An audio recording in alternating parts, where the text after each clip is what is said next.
lot of these changes in leadership are the result of research. You know, management is a really new discipline compared to like astrology and physics. And so what happened was the academic people started studying why some companies are doing well and some companies are doing less well. And so what they found is that a company that was meeting all its objectives in terms of sales and profit goals, but was not treating people well, they were having tremendous turnover. So the taskmaster bosses got things done, but they couldn't keep employees.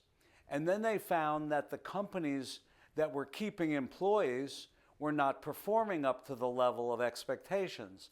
So they found that either extreme was not optimum. And so the companies that were doing best were the ones that had leaders who found out somehow how to manage both at a high level. So, you know, you've heard that expression, nice guys finish last.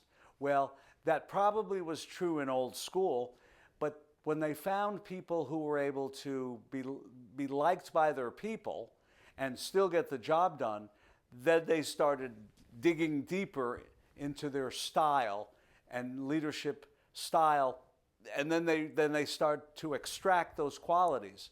And what they found is, and then of course they did the whole book on multiple intelligences. What besides IQ causes people to be successful? And they found out, you know, it's not just math and words, it's sensitivity, it's interpersonal skills, it's intrapersonal skills.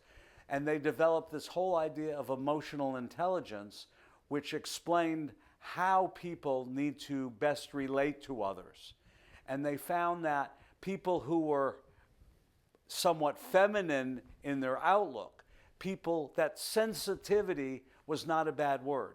You know, the old school definition of masculinity was guys need to suck up the pain. Guys need to take it. You know, you can't be sensitive. You can't express your emotions. You got to go out with the guys and have a couple shots of scotch and just bury it. Well, they found out that that style of masculine leadership, because you got to remember, most of the managers were men. There weren't women back then. And when they found out the exception, the guy who was a little patient, I'll help you get along, or a little bit tolerant, you know what? The long hair doesn't really matter. You're still doing your job.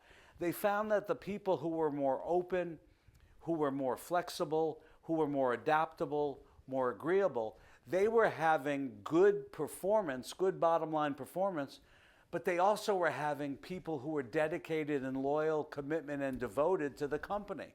And so that's why little by little, the management courses started teaching those factors. And you know, there were some people that embraced it. Like I said, when I was at one company, some of the old timers quit rather than work for a woman, or quit rather than work for a black. I mean, I hate to say it, but there were those people who just wouldn't change with the times. And then they found that the people who were adjusting were having more success. So then that became the new norm. You know, don't be a jerk. Don't be like a drill sergeant. Be like a mentor. Be like a coach, you know. And over 50 years, that gradual process reached the point where now we kind of know what leadership should be. And I think that's why, you know, Donald Trump won, because despite his personality, he inspires people to want to follow him to a new and different course that's being charted. Well, thanks very much for watching. We hope you enjoyed the video. If you like what you heard, please give us a like. If you'd like to see more of these sessions, please subscribe. And if you would like to see the full video, just click on this link right here.